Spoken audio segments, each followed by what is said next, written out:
Bonjour et bienvenue dans cette première de 3 capsules vidéo intitulée La conjecture 3x plus 1, chapitre 1, 2 et 3.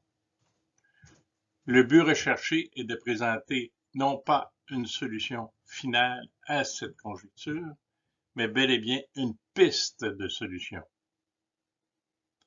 De manière à ce que mon exposé demeure le plus clair et le plus simple possible, j'ai volontairement choisi d'omettre la plupart des démonstrations mathématiques.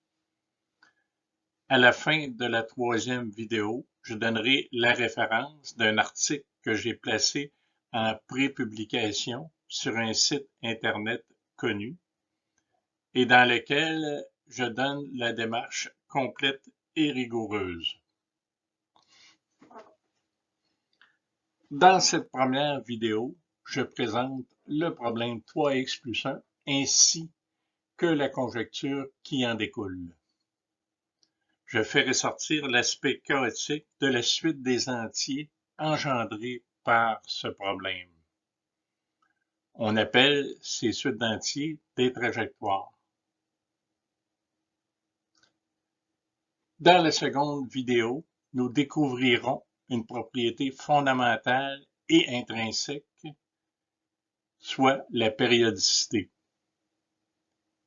On constatera que cette propriété n'est pas l'apanage du seul problème 3x plus 1, mais on la retrouve dans des problèmes similaires tels que le problème 5x plus 1.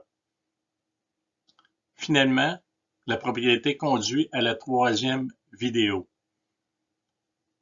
Après son visionnement, on devrait comprendre pourquoi l'ensemble des trajectoires engendrées par les entiers positifs semble toujours converger vers 1. On pourra comparer ce phénomène de convergence avec celui de divergence engendré par plusieurs entiers du problème 5x plus 1. Sur ce, je vous souhaite un agréable parcours.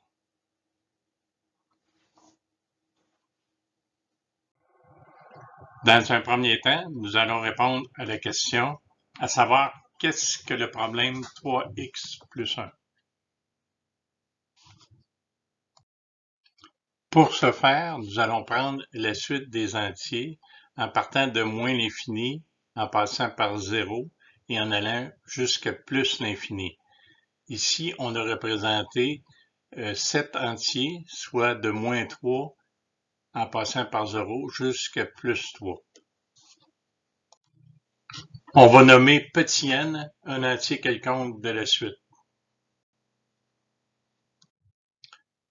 On peut transformer chacun des entiers petit n en appliquant une des deux opérations suivantes.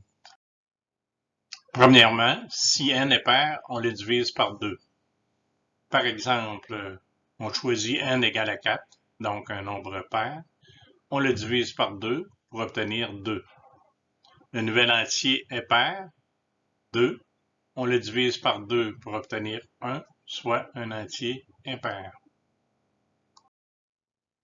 Si l'entier n est impair, on le multiplie par 3, on lui additionne 1 et on divise le tout par 2.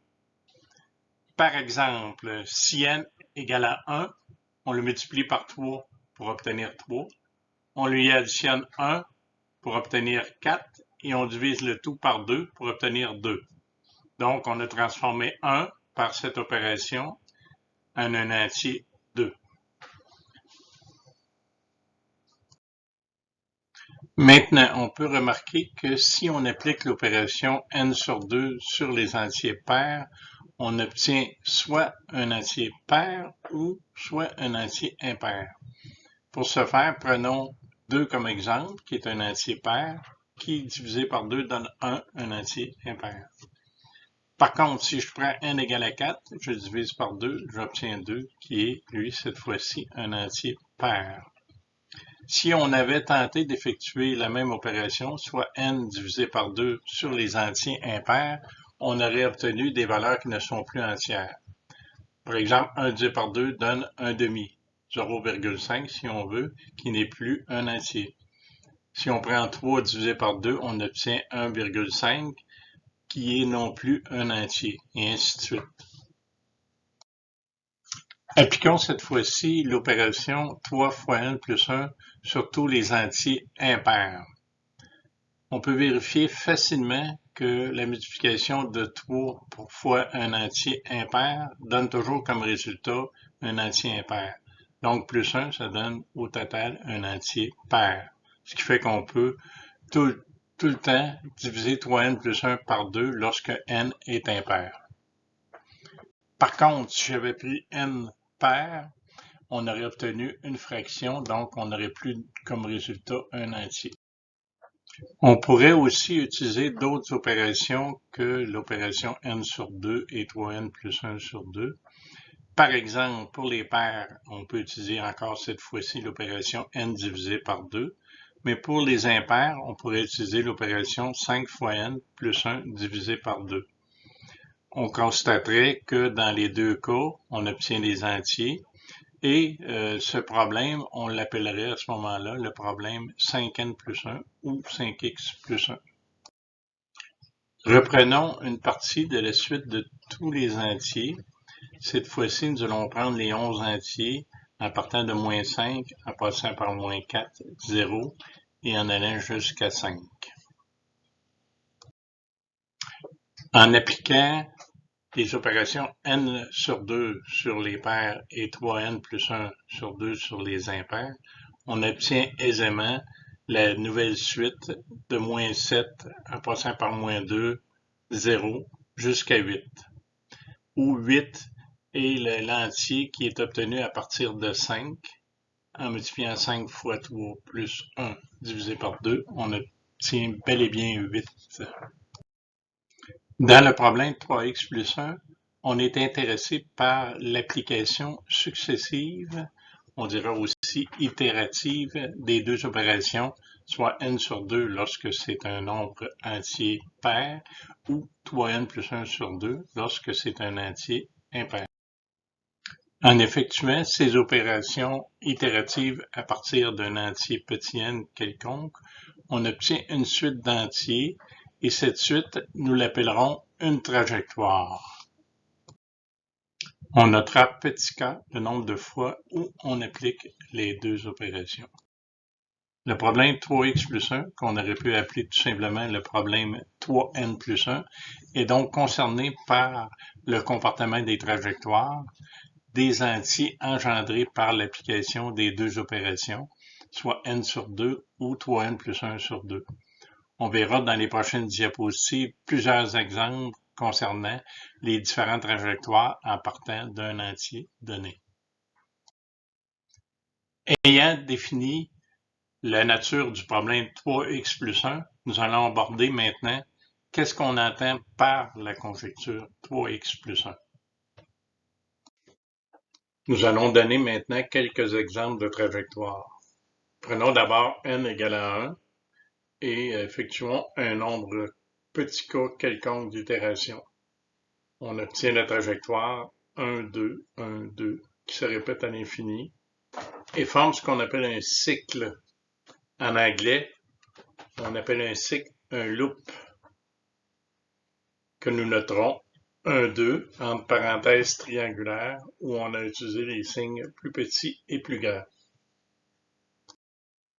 Comme autre exemple, nous allons débuter avec le nombre petit n égale à 7. On obtient alors la trajectoire 7, 11, 17, ainsi de suite, aller jusqu'à 1 après 11 itérations. Donc, on a abouti sur le cycle 1, 2 après 11 itérations. Prenons maintenant le nombre négatif moins 1.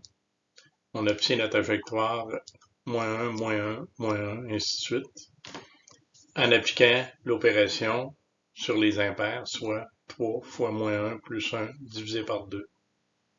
On obtient donc un cycle de longueur 1 qu'on appelle moins 1.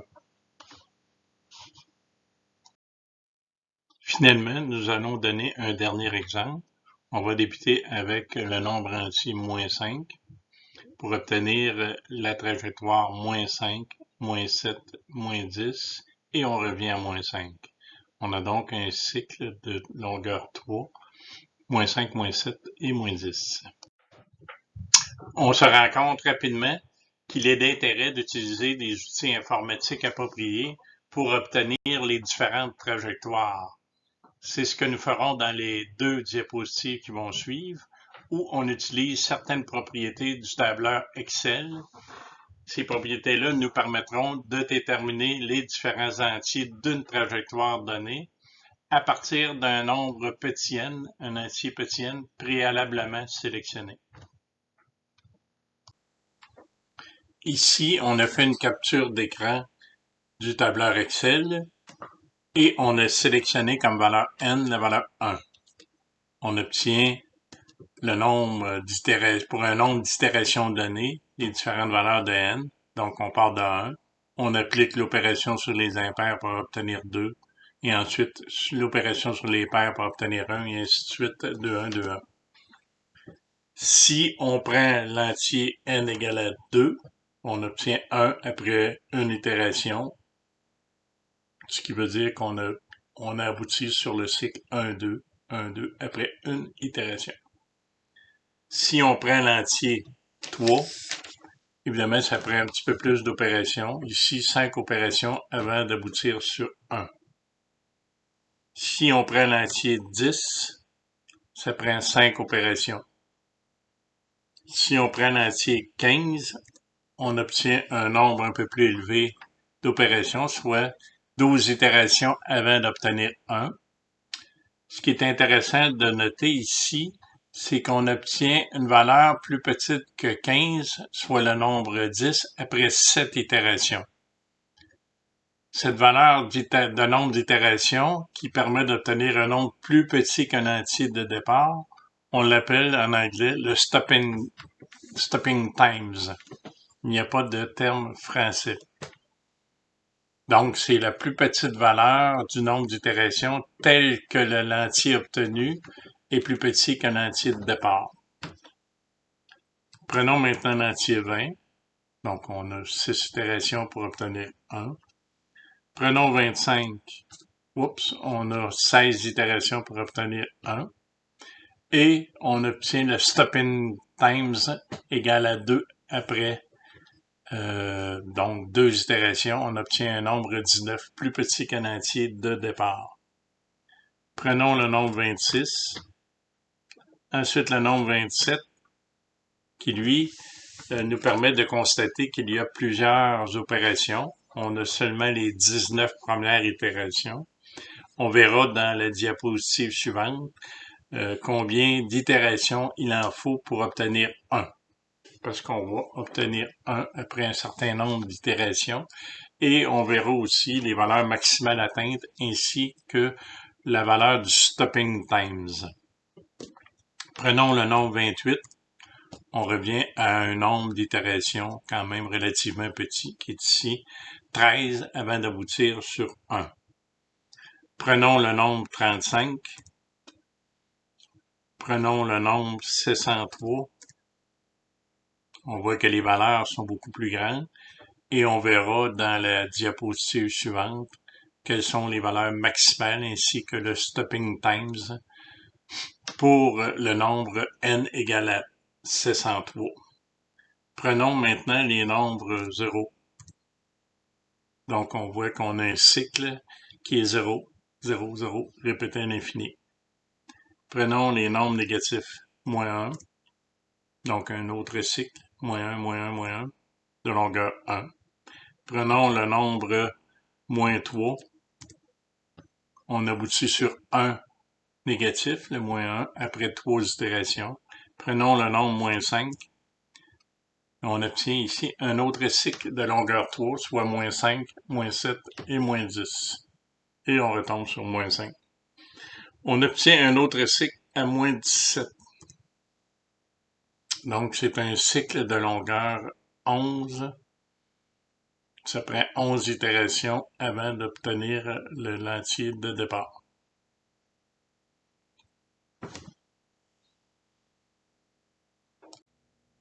On reprend ici la feuille Excel. On a à gauche le tableau qu'on avait présenté dans la diapositive précédente. On a ici les valeurs en partant du nombre entier n égale à 27. Donc, on a les valeurs ici à gauche. On peut les dérouler pour obtenir toutes les valeurs.